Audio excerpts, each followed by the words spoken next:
15 सितंबर से सेंसेक्स का adjustment applicable होगा, जबकि बदलाव 18 सितंबर से होगा। उसके अलावा एक फुट से रिलेटेड इम्पैक्ट भी आने वाला है। तो किन स्टॉक्स पर इम्पैक्ट आएगा और खासतौर से एचडीएफसी बैंक पर खास फोकस करते हुए यतिन जुड़े हैं स्टूडियो में। Yatin, good afternoon. Good afternoon. और बिल्कुल एचडीएफसी बैंक का शेयर फोकस में रहेगा दो कारणों से।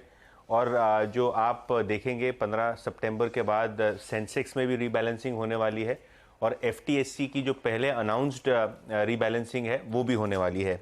सबसे बात पहले करते हैं सितंबर 15 को एफटीएससी की रीबैलेंसिंग की, जहां एचडीएफसी बैंक में बहुत ज़बरदस्त फ्लोज आपको दिखाई पड़ेंगे। लगभग 500 मिलियन डॉलर्स के आसपास के बाय फ्लोज आपको एचडीएफसी बैंक में आते हुए नजर पड़ेंगे। एफटीएससी ने ये जो बाइंग है उनकी 1.5-2 बिलियन डॉलर्स की, उसको स्प्लिट कर दी है क्वार्टरली बेसिस पे। तो ये जो पहली रीबैलेंसिंग होगी इसमें लगभग 500 मिलियन डॉलर्स के आसपास की खरीदारी होगी, जो लगभग 4000 करोड़ रुपए के आसपास की है। इसके अलावा लगभग 100 मिलियन डॉलर्स की रीबैलेंसिंग की बाइंग आपको एचडीएफसी बैंक में दिखाई पड़ेगी सेंसेक्स फंड्स के द्वारा। ये क्यों होगा? क्योंकि एचडीएफसी और एचडीएफसी बैंक के मर्जर के बाद एचडीएफसी बैंक का वेटेज जो है वो बढ़ गया है और इसके वजह से 100 मिलियन डॉलर्स यानी लगभग 800-900 करोड़ के आसपास की बाइंग आपको आती हुई दिखाई पड़ेगी। ये जो सेंसेक्स की रीबैलेंसिंग है, यहाँ आप देखेंगे कि जो रीबैलेंसिंग डेट है वो 15 सितंबर की ही है और जो इफेक्टिव डेट है वो 18 सितंबर है। यहाँ और कौन कौन से बदलाव होने वाले हैं एचडीएफसी बैंक के अलावा? एक्सिस बैंक, भारतीय Airtel, state bank of India और टाटा मोटर्स, इन सभी स्टॉक्स में आप लगभग 80 से 100 करोड़ के बाय फ्लोज देखेंगे। इसके अलावा जो sell side Bajaj Finserv, Infosys, Reliance industries, ICICI bank, Wipro, जहां वेटेज थोड़े बहुत कम हो रहे हैं उसमें एडजस्टमेंट होगा, लेकिन कोई बड़ा सब्सटेंशियल सेल फ्लो यहां आपको दिखाई नहीं पड़ेगा।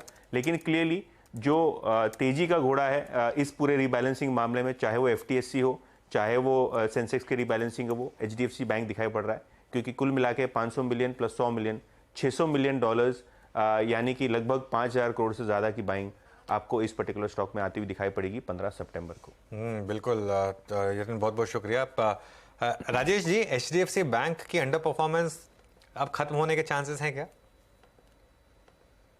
अगर आप देखें तो लगातार कंसिस्टेंट 20-22% की ग्रोथ इस बैंक ने दिखाई है और अब ये मर्जर के बाद एक बहुत बड़ी एंटिटी उभर कर आएगी सामने में। और ये जब भी कॉर्पोरेट एक्शन होता है, चाहे वो किसी भी कंपनी का हो, तो हमने देखा है स्टॉक में एक बहुत कंसोलिडेशन का फेज चलता है लंबे दौर तक, और वही इस वक्त चल रहा है। अदरवाइज जब भी ये मूवमेंट पकड़ेगा, मुझे लगता है बहुत अच्छा रन अप देगा।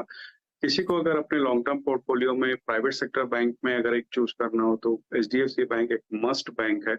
और जैसे कि अभी यतिन बता रहे थे कि 5000 करोड़ के आसपास की इनफ्लोज होने वाली है, तो ये शॉर्ट टर्म के लिए भी आपको यहाँ से अच्छी 3-4% की मूव दे सकता है। 3 से 4% के मूव्स आगे आते हुए दिखाई देंगे एचडीएफसी बैंक में। लेकिन एक सब्सटैंशियल इनफ्लो की बात यतिन मेंशन कर रहे थे, $600 मिलियन तक का इनफ्लो आ सकता है। चलिए, वक्त हो रहा है इस